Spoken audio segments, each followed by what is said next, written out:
స్వరము, క్రీస్తు రాకడ స్వరము, క్రీస్తు రాకడ స్వరము, క్రీస్తు రాకడ కొరకై నిన్ను సిద్ధపరచు స్వరము, క్రీస్తు రాకడ కొరకై సిద్ధపరచే స్వరము. వినుమా, వినిపించుమా, కనుమా, సిద్ధపడుమా. క్రీస్తు రాకడ స్వరమును కార్యక్రమను వీక్షిస్తున్న ప్రియులకు ప్రభువైన యేసుక్రీస్తు నామంలో నా హృదయపూర్వక వందనాలు తెలియజేస్తా ఉన్నాను. ఈ సమయంలో దైవజనులు ఎం రత్నకుమార్ గారు దైవవర్తమానం అందిస్తారు. ముందుగా చిన్న ప్రార్థన చేసుకుందాం. పరిశుద్ధ ప్రేమ కలిగిన తండ్రి, దయగల యేసయ్య, నీ ఘనమైన శ్రేష్టమైన పాదాలు కొందనాలు స్తోత్రాలు చెల్లిస్తున్నాను ప్రభా. ఈ క్రీస్తు రాకడ స్వర కార్యక్రమాన్ని మీరే ఆశీర్వాదకరంగా జరిగించండి. మీ దాసులు మీరు బలపరిచి వాడుకోండి. అనేక ఆత్మరక్షణ కార్యక్రమం కొరకై ఈ పని జరిగినట్లుగా సహాయం చేయండి. నీ నామానికి మహిమ తెచ్చుకొని మని యేసు నామమున అడిగి వేడుకొని ప్రార్థిస్తున్నాం తండ్రి, ఆమేన్. రాకడ స్వరము, క్రీస్తు రాకడ స్వరము, క్రీస్తు రాకడ స్వరము, క్రీస్తు రాకడ స్వరము. మన ప్రభువును రక్షకుడైన యేసయ్య పరిశుద్ధమైన నామమున క్రీస్తు రాకడ స్వరం కార్యక్రమం వీక్షించుతున్న ప్రియ వీక్షకులైన మీ అందరికీ వందనాలండి. బాగున్నారు ప్రియులారా? దేవుని మహాకనికరాన్ని బట్టి మరొకసారి మనందరూ ఈ రీతిగా కలుసుకోవటం చాలా సంతోషకరంగా ఉంది. నా మట్టుకు నేను ప్రభువుని స్తుతిస్తూ మహిమపరుస్తూ ఘనపరుస్తూ ఉన్నాను. దేవుని బిడ్డలారా, కొద్ది సమయం మనం దేవుని వాక్యాన్ని ధ్యానం చేసుకుందాం.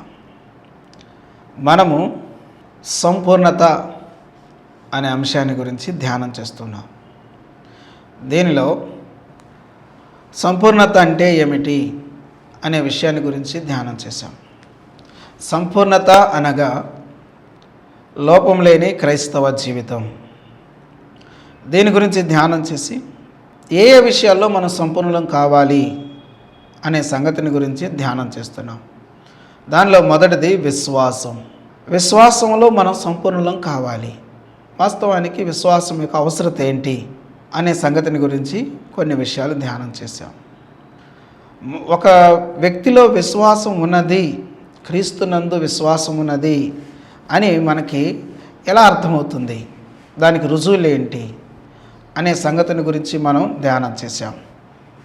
ఆ తర్వాత ఒక వ్యక్తిని దేవునికి ఇష్టనిగా, అలాగే దేవుని ఎదుట నిలబెట్టేదిగా, దేవుని అద్భుత కార్యాలు జరిగించేటట్లుగా చేయగలిగేది విశ్వాసం కదా. అంత గొప్ప శక్తి కలిగింది కదా విశ్వాసం. అంత గొప్ప శక్తి కలిగిన విశ్వాసం నుంచి ఒక వ్యక్తిని వేరు చేయగలిగినవి ఏమైనా ఉన్నాయా అని ఆలోచన చేస్తే ప్రియులారా, మనకి ఒక 5 విషయాలు ఉన్నట్లుగా బైబిల్ గ్రంథంలో మనకు కనబడుతున్నాయి. మొదటిది మూర్ఖత్వం, దాని గురించి ధ్యానం చేశాం. రెండవది సందేహించుట లేక అనుమానించుట. మూడవది భయము. నాలుగవది అవిశ్వాసుల స్నేహం. వీటన్నిటి గురించి మనం ధ్యానం చేస్తూ వచ్చి ఐదవది ధ్యానం చేస్తూ ఉన్నాం. ఐదవది ధనాపేక్ష. అపొస్తలుడైన పౌలు గారు తిమోతికి రాసిన మొదటి పత్రిక 6వ అధ్యాయం 10వ వచనంలో ఇలా చెప్తూ ఉన్నాడు. ఆ వాక్యాన్ని నేను మీ ఎదుటి తీసుకొస్తున్నాను, మీ కొరకై చదువుతున్నాను, జాగ్రత్తగా వినండి. ఎందుకనగా ధనాపేక్ష సమస్తమైన కీడులకు మూలము. కొందరు దానిని ఆశించి విశ్వాసం నుండి తొలగిపోయి నానా బాధలతో తమ్మును తామే పొడుచుకొనిరి. విశ్వాసం నుండి తొలగిపోయారట, నానా బాధల్లో పడ్డారట, తమ్మును తామే పొడుచుకొని చచ్చిపోయారట. గమనించారండి? విశ్వాసం నుండి తొలగిపోయారు, నానా బాధలతో తమ్మును తామే పొడుచుకొని చచ్చిపోయారు. ఇంత భయంకరమైన స్థితి ఎందుకు వచ్చింది? ఇంత దారుణమైన స్థితి ఎందుకు వచ్చింది అని అంటే ఈ వాక్యంలో మనం చదివాం, ధనాపేక్ష. ధనాపేక్ష. ధనాపేక్ష అనగా ధనం మీద వ్యామోహం, ధనం కొరకైన వ్యామోహం, కోరిక, ధనమే ప్రాధాన్యతగా జీవించాలి అనే కోరిక. ప్రియులారా, అటువంటి జీవితం, ఆ స్వభావం, ఆ అపేక్ష ధనాపేక్ష. ఈ ధనాపేక్ష ఒక వ్యక్తి జీవితాన్ని ఎంత దారుణంగా పతనం చేస్తుందంటే, ఆత్మీయ జీవితంలో చచ్చిపోయేటట్లుగా మాత్రమే కాదు, అవసరమైతే భౌతిక జీవితంలో కూడా చచ్చిపోయేటట్లుగా చేసేది ఈ ధనాపేక్ష అనే సంగతి మనకి ఇక్కడ తెలియచేయబడతా ఉంది. దీనిలోంచి గత పర్యాయం మనం కొందరు జీవితాలు చూసాం. మొదటిగా బిలాము జీవితాన్ని చూచాం. బిలాము ధనాపేక్ష కలిగిన వాడి బాలాకు ధనమును ఆశించి ఘోరమైన చావు చచ్చాడు. విశ్వాసం నుండి తొలగిపోయి ధనాపేక్షతో దారుణమైన చావు చచ్చాడు. ఆకాను ఒక మంచి విశ్వాసి, యోర్దాను నదిని దాటినవాడు, ఒక మంచి సైనికుడు. అటువంటి వాడు ఈ షీనారు వస్త్రం దగ్గర, వెండి బంగారం దగ్గర ఓడిపోయి తన ప్రాణం మాత్రమే కాకుండా తన కుటుంబం, నోరు లేని పశువులు అవన్నీ కూడా దారుణంగా చావడానికి కారకుడయ్యాడు. అననీయ సప్పీరాలు ధనాన్ని అపేక్షించి కొంత దాచుకొని అంతా ఇస్తున్నట్లుగా నటించి ప్రాణం మీదకు తెచ్చుకున్నారు అననీయ సప్పీరాలు. వారి గురించి మనం ధ్యానం చేశాం. ప్రియమైన దేవుని బిడ్డలారా, ఇక గారడి సీమోను గురించి ధ్యానం చేశాం. గారడి సీమోను బిజినెస్ చేయాలనుకున్నాడు. దేవునిలోనికి వచ్చి పరిశుద్ధాత్మ అభిషేకం పొందుకొని దాని ద్వారా బిజినెస్ చేసి భౌతికంగా తాను పని చేసుకుంటున్నప్పుడు ఎప్పుడు సంపాదన కలిగి ఉండి గొప్పవాడైపోవాలనుకొని ఆశపడ్డాడు. కానీ పేతురు గారి దగ్గర ఆ పప్పులు ఉడకలేదు. ఆయన చాలా కోప్పడి దేవుని ఉగ్రత లేకపోతే దేవుని యొక్క సంగతిని ఆ వ్యక్తికి తెలియచేస్తున్నట్లుగా మనం అపోస్తల కార్యగ్రంథం 8వ అధ్యాయంలో 20-21 వాక్య భాగాలు మనం చదువుకుందాం.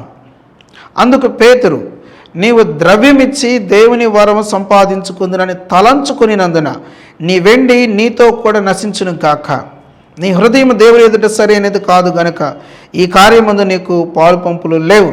కాబట్టి ఈ నీ చెడుతనం మానుకొని మారు మనసునంది ప్రభువును వేడుకొనుము. ఒకవేళ నీ హృదయాలోచన క్షమించబడవచ్చును. ప్రభు నిన్ను క్షమిస్తాడేమో, లేదంటే ఆయన కోపానికి నువ్వు బలైపోవాల్సి వస్తుంది అని ఇక్కడ పేతురు గారు ఈ గారడి సీమోనుతో మాట్లాడుతున్న మాటలు కనబడుతున్నాయి. ప్రియులారా, ధనాపేక్ష ఎంత భయంకరమైనదో చూడండి. దీని గురించి గత పర్యాయం మనం విని ఉన్నాం.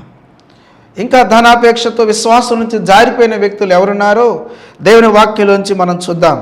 చూడండి, అపోస్తల కార్యగ్రంథం 24వ అధ్యాయము 24 నుంచి ఉన్న వాక్య భాగాన్ని నేను మీ కొరకు చదువుతున్నాను. జాగ్రత్తగా మీరు మాటలు ఆలకించాలని మనం చేస్తున్నాను. కొన్ని దినములైన తరువాత ఫేలిక్స్ యూదురాలైన ద్రుసిల్లా అను తన భార్యతో కూడా వచ్చి పౌలును పిలిపించి క్రీస్తు యేసునందలి విశ్వాసమును గూర్చి అతడు బోధింపగా వినెను. అప్పుడు అతడు నీతిని గూర్చి, ఆశా నిగ్రహమును గూర్చి, రాబో విమర్శను గూర్చి ప్రసంగించుచుండగా ఫేలిక్స్ మిగుల భయపడి, ఇప్పటికి వెళ్ళుము, నాకు సమయమైన నిన్ను పిలిపింతునని చెప్పాను.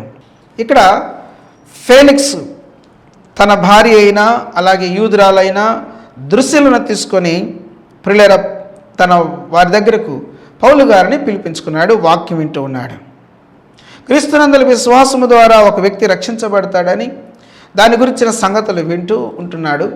పౌలు గారు కూడా సవివరంగా దైవ సంబంధమైన విషయాల గురించి మాట్లాడుతూ ఉన్నాడు.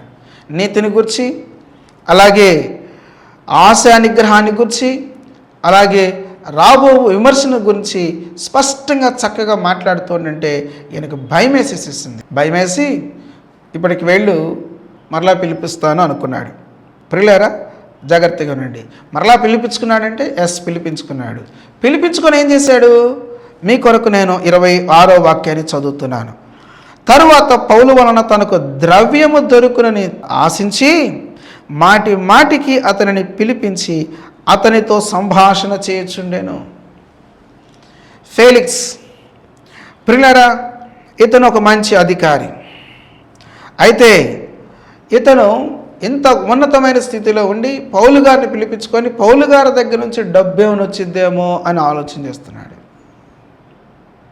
పౌలు గారే దేవుని పరిచర్యలో ధనముతో నిమిత్తం లేకుండా తిని తినక ఉండి లేక దేవుని పనే ఆహారంగా, దేవుని పనే నీళ్లుగా, దేవుని పనే నిద్రగా దేవుని పైనే ప్రాధాన్యతగా భావించి సేవలు పరుగులెత్తుతూ ఉంటుంటే ఈ పౌలు గారి దగ్గర నుంచి డబ్బులు ఏమైనా దొరుకుతాయని ఆశిస్తూ ఉన్నాడంట. ప్రియులారా, ధనాపేక్ష ఎంత గుడ్డితనాన్ని తీసుకొచ్చిందో చూడండి. ధనాపేక్ష ఫేలిక్స్ యొక్క ఆత్మీయ నేత్రాలకు భయంకరమైన గుడ్డితనాన్ని తీసుకొని వచ్చింది. సేవకుడి దగ్గర నుంచి ఏదో ఆశిస్తూ ఉన్నాడు. ప్రియులారా, ఈరోజు కూడా చాలామంది ఎందుకు దేవుని సన్నిధికి రావట్లేదు అని అంటే, ప్రార్థనకి వెళ్ళడం ద్వారా మాకేంటి లాభం? చాలామందికి ఇదో ప్రశ్న. మేము ప్రార్థనకి వెళ్తున్నాం, ఏం సాధించాం? మీరు వెళ్ళి ఏం సాధించారు? మీకు ఇంకా శ్రమలు ఎక్కువైపోయినాయి, బాధలు ఎక్కువైపోయినాయి, కష్టాలు ఎక్కువైపోయినాయి. దేవుని బిడ్డలారా, దేవుడు ఆశీర్వదించేవాడు కాదా? దేవుడు దీవించేవాడు కాదా? కేవలం శ్రమలు, శోధనలు, కష్టాలు, ఇరుకులేని ఇబ్బందులు ఉండేది అని అంటే లేదు లేదు లేదు. ప్రియులారా, ఆయన ఆశీర్వదించే దేవుడు, దీవించే దేవుడు, వర్ధిల్ల చేసే దేవుడు. అయితే జాగ్రత్తగా వినండి. ఒక ఉద్యోగం రావాలి అని అంటే ఆ బిడ్డ ఖచ్చితంగా కష్టపడి చదవాలి, రాత్రనక పగలనక. ఒకసారి బలహీనుడు అవుతాడు, అయినా తప్పదు. మంచి ఉత్తీర్ణతలోకి రావాలి, ఇంటర్వ్యూ సరిగ్గా ఫేస్ చేయాలి, అధికారులను ఒప్పించాలి, మెప్పించాలి. ఎన్నో తతంగాలు అయిన తరువాత ఆ ఉద్యోగానికి అర్హుడవుతాడు. దొంగదారిలో దొంగ సర్టిఫికెట్లతో వ్యవహరించే వ్యక్తుల సంగతి నేను చెప్పట్లేదు. తిన్నని దారిలో తిన్నగా ప్రవర్తించాలంటే ఖచ్చితంగా శ్రమ పడాల్సిందే.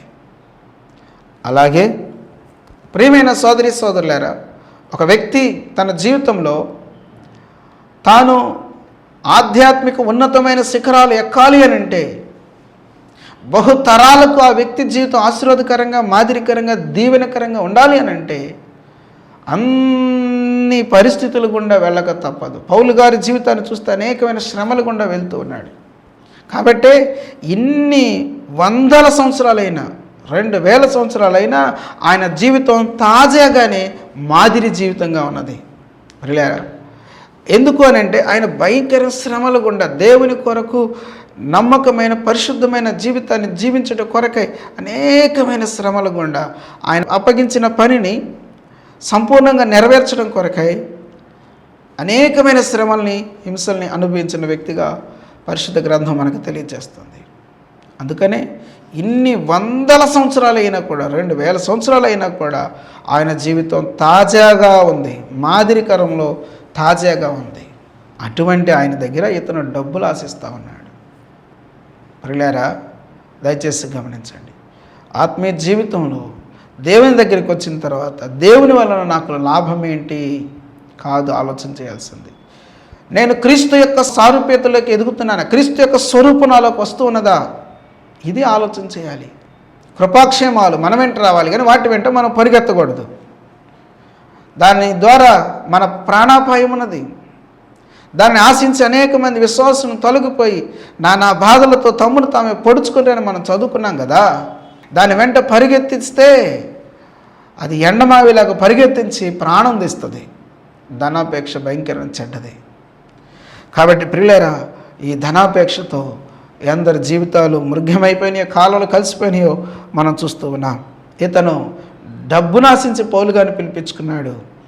ఇక ఈయన ద్వారా నాకు ఉపయోగం లేదనుకొని ప్రియులారా, తను అధికారిగా ట్రాన్స్ఫర్ అయిపోతున్న పరిస్థితుల్లో పౌలు గారిని విడిపించకుండానే అలాగే వెళ్ళిపోయాడు. తనకు ఆశించిన సొమ్ము రాకపోయేసరికి ప్రియులారా, ఏం తప్పించుకోలేకపోయాడినా? పౌలు గారిని తప్పించుకున్నాడేమో కానీ నరకాన్ని తప్పించుకోలేకపోయాడు. దేవునితో కలిసి శాశ్వతమైన జీవితం జీవించే ఒక గొప్ప అవకాశం వస్తే దాన్ని సద్వినియోగం చేసుకోకపోవటం వల్ల దేవునికి శాశ్వతంగా దూరం అయిపోయి దారుణమైన స్థితిలోకి దిగజారిపోయాడు ఫేలిక్స్. నీవు ఇంకొక ఫేలిక్స్ కాకూడదు అనేది దేవుని యొక్క గొప్ప ఉద్దేశం. అనేక మంది సేవకుల ద్వారా హెచ్చరించబడుతున్నప్పటికీ, బోధించబడుతున్నప్పటికీ, వాక్యం చేత దర్శించబడుతున్నప్పటికీ మారుమనసు పొందటానికి ఇష్టపడట్లేదు. నేటి తరం ధనం వెనట ఏమి పరిగెత్తినా పరిగెత్తుతున్నారు. ధనమే ముఖ్యంగా పరిగెత్తుతున్న పరిస్థితులు ఉన్నాయి. ఒళ్ళు హోనమైపోతుంది. మరి దేవుని సంగతి ఏంటంటే పెడచెవిని పెడుతున్న పరిస్థితులు, కనీసం లెక్క చేయని పరిస్థితులు, అదేదో వెర్రితనముగా భావిస్తున్న పరిస్థితులు నేటి తరంలో మనకు కనపడతాయి. ఎంతో శోచనీయమో. దేవుని బిడ్డలారా, దేవుని పక్కన పెట్టి దేవుని కాదని ఒక మనిషి సాధించగలిగేదంటూ ఏమీ లేదు.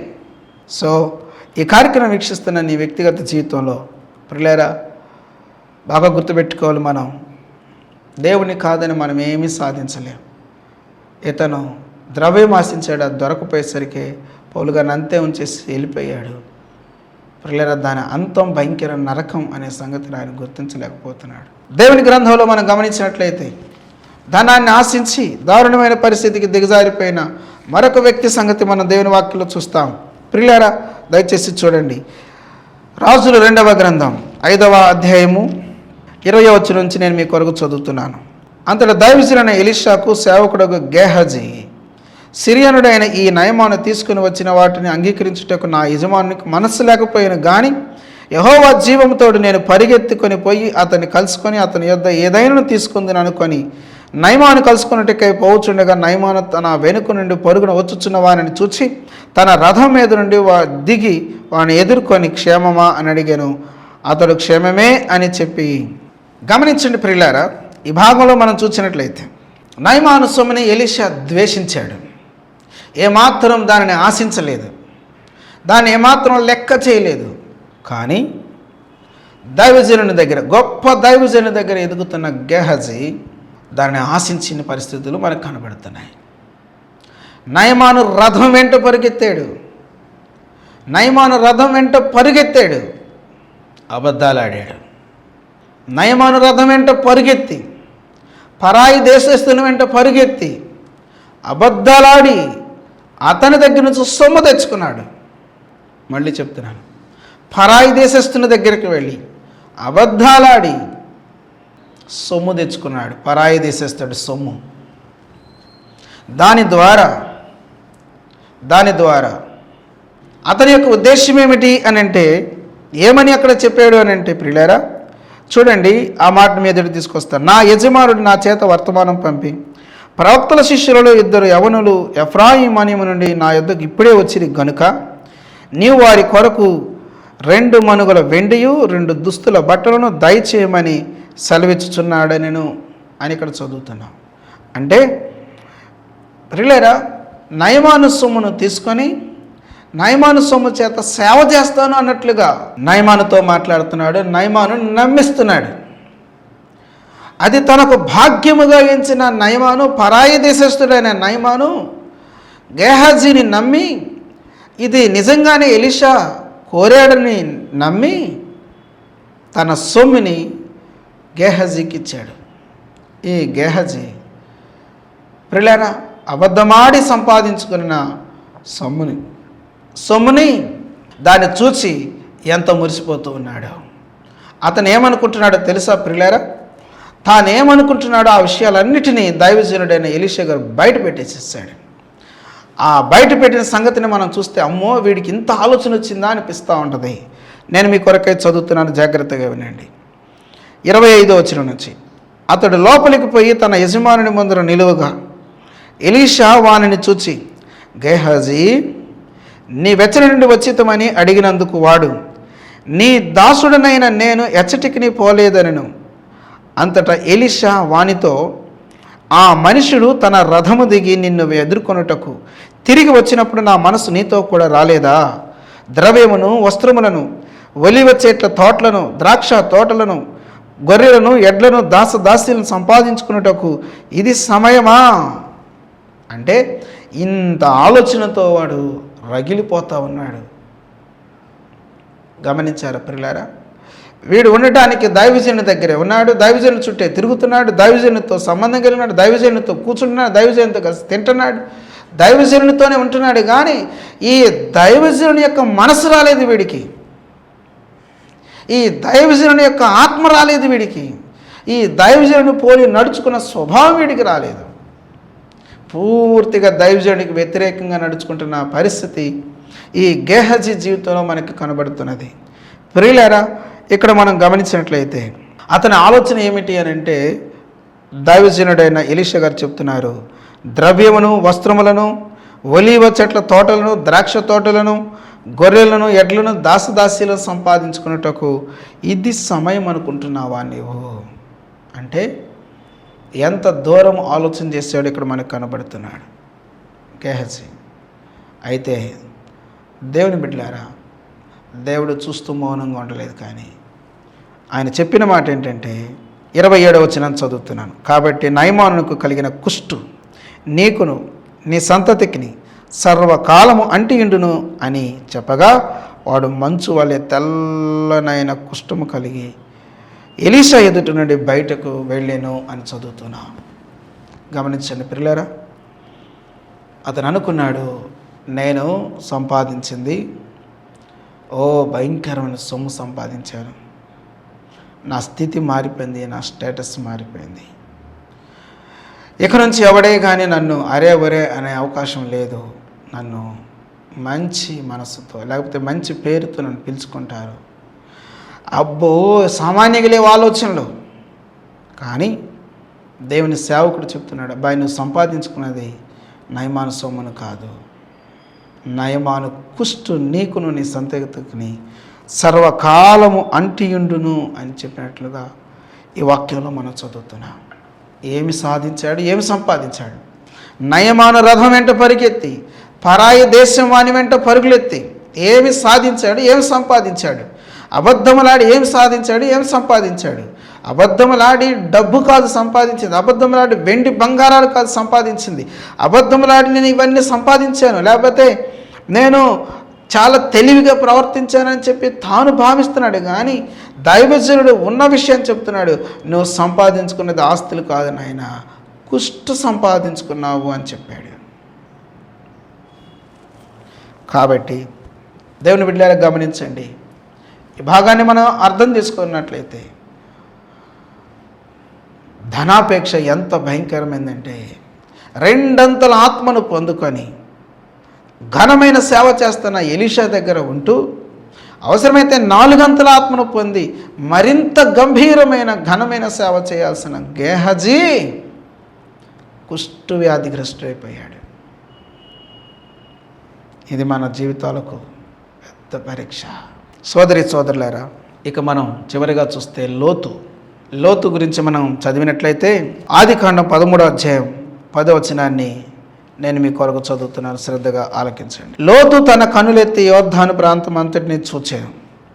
యెహోవా సొదొమ గొమొర్రా అను పట్టణములను నాశనం చేయక మునుపు సోయరుకు వచ్చు వరకు అదంతయు యెహోవా తోట వలెను, ఐగుప్తు దేశం వలను నీళ్లు పారు దేశమయ్యుండెను అని చదువుతున్నాను. ప్రియులారా, సొదొమ గొమొర్రా పరిస్థితి చాలా దారుణమైనది. పాపం విపరీతంగా విచ్చలవిడితనం విపరీతంగా జరుగుతున్నది. కానీ లోతు కనులకు సొదొమ గొమొర్రా పట్టణాలు ఎలా ఉన్నాయంటే బహు దుర్మార్గంగా ఉన్నాయి. దేవుని బహుగా దుఃఖానికి గురి చేసిన పట్టణాలుగా కేవలం సొదొమ గొమొర్రా మాత్రమే కాదు, అద్మా సెబోయిం అనే ప్రాంతాలు కూడా పట్టణాలు కూడా ఈ పట్టణాలతో పాటు దారుణమైన స్థితి సంపాదించుకున్నాయి. ఆ పరిస్థితుల్లో ప్రియులారా, దేవుడు అబ్రహాము లోతులకు ఒక పరీక్ష సమయం ఇది, చుట్టుపక్కల నీకేం కావాలో నువ్వు కోరుకో అన్నాడు. వాస్తవానికి లోతు తన పెదనానైన అబ్రహాం గారితో ఏమనాలి, అదేంటి పెదనాని నీ దగ్గర నుంచి వెళ్ళిపోవటం ఏంటి, గొడవ వచ్చింది నీ పశువులు కాపర్లకి నాకు పశువులు కాపర్లకు కదా, ఏమాత్రం అలాంటి ఆలోచన చేయగాకు అని చెప్పి అబ్రహాం గారిని విడిచిపెట్టకుండా భక్తి జీవితంలో ఉన్నతమైన స్థితికి ఎదగవలసిన వాడు అబ్రహాం గారైతే ఆ పని చేయకుండా ప్రియులారా అబ్రహాము గారితో కలిసి దేవుని వెంబడించవలసిన వాడిగా ఉండవలసిన లోతు అబ్రహాం గారిని విడిచిపెట్టి ప్రియులారా సొదొమ గొమొర్రా ప్రాంతాలకు దారి కట్టినట్టుగా చూస్తా ఉన్నా. ఏమి సాధించాడు? సొదొమ గొమొర్రా చేరిన లోతు ఏమి సాధించాడు అని అంటే ఘోరాతి ఘోరమైన దుష్కార్యాలు తన జీవితంలో ఎదుర్కోవాల్సి వచ్చింది. లోతుతో తన 2 కుమార్తెలు దారుణంగా పాపం చేసి 2 జాతులనే కన్నారు. ప్రియులారా, ఒక దరిద్రమైన పరిస్థితి ఆ కుటుంబాన్ని ఆవరించింది. కారణం ఏంటి?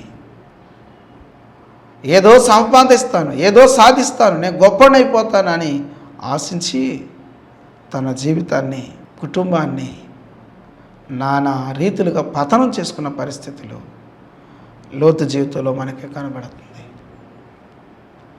ప్రియులారా, నీ వ్యక్తిగత జీవితం, నీ ఆశలు, ఆలోచనలు ఏ రీతిగా ఉన్నాయో ఒకసారి జాగ్రత్తగా పరిశీలన చేసుకోవాలని ప్రేమతో నేను మనవి చేస్తున్నాను. జాగ్రత్తగా వినండి. దైవలేఖనం చెబుతున్నది, ధనాపేక్ష సమస్తమైన కీడులకు మూలం. దాన్ని ఆశించి కొందరు విశ్వాసం నుండి తొలగిపోయి నానా బాధలతో తమ్మును తామే పొడుచుకొనిరి అని మనం చదువుతున్నాం. కాబట్టి నిన్ను ధనాపేక్ష నాశనం చేయక మునిపే, నిన్ను ధనాపేక్ష విశ్వాసం నుంచి వేరు చేయక మునిపే, దాని నుంచి వేరే అపవాది మీద అద్భుతమైన విజయం సాధించి దేవుని కొరకైన ఒక బలమైన సాధనంగా ఉండాలనేది నీ పట్ల దేవుని యొక్క సంకల్పం. ధనాపేక్ష సమస్తమైన కీడులకు మూలం. ధనాపేక్ష ముళ్ళతో పోల్చబడింది. ఆ ముళ్ళు ఆత్మీయ జీవితాన్ని అణచివేస్తాయి, ఎదగకుండా చేస్తాయి. సో ఈ మాటలు వింటున్న ప్రియమైన సోదరి సోదరుడా, వ్యక్తిగత జీవితాన్ని దిద్దుకొనండి, సరిచేసుకోనండి. ధనాపేక్షకి మాత్రమే కానీ చోటు ఇవ్వకుండా, స్థానం ఇవ్వకుండా, ధనం మీద జయము సాధించి క్రీస్తు కొరకు, క్రీస్తు రాజ్యం కొరకు మనం సిద్ధపడదాం. దేవుడి మహాకృపను సమృద్ధిగా మీకు, మీ కుటుంబాలకు దయచేసి దీవించును గాక. ఆమేన్. ప్రార్థన. మా ప్రియమైన పరలోకపు తండ్రి, నీకు వందనాలు. విత్తబడిన వాక్యానికి మీరే నీరు కట్టి ఫలింపచేసి ఘనత, మహిమ, ప్రభావాలు పొందండి. ఎవరైతే ఈ వాక్యం చేత దర్శించబడి మేము కూడా ధనాపేక్షను చేయించాలి అనే ఒక ఆలోచనలోకి వస్తున్నారు, వారిని దీవించండి. మేమందరము కొన్ని ఎదురు సిగ్గుపడినక్కర్లేని జీవితాన్ని కలిగి ఉన్నట్లు సహాయం చేయండి. అనారోగ్యాలతో ఉన్న వారిని మీరు ముట్టి స్వస్థపరచండి. నెమ్మది లేని వారికి నెమ్మది దయచేయండి. ఆదరణకు అవసరం ఆదరణ దయచేయండి. మీరు ఆకడ కొరకే, రాజ్యం కొరకే సిద్ధపరిచి దీవించమని యేసయ్య నామమున ప్రార్థన చేసి స్తుతులు చెల్లించి అడిగి వేడుకొంచున్నాను తండ్రి. ఆమేన్. త్రియక దేవుని దీవెన, శాంతి, సమాధానం ఇప్పుడు ఎల్లప్పుడు సదాకాలం మనందరికీ తోడేయండి. తన రాజ్యం కొరకే, రాకడ కొరకే సిద్ధపరిచి భద్రపరచును గాక. ఆమేన్. Praise the lord.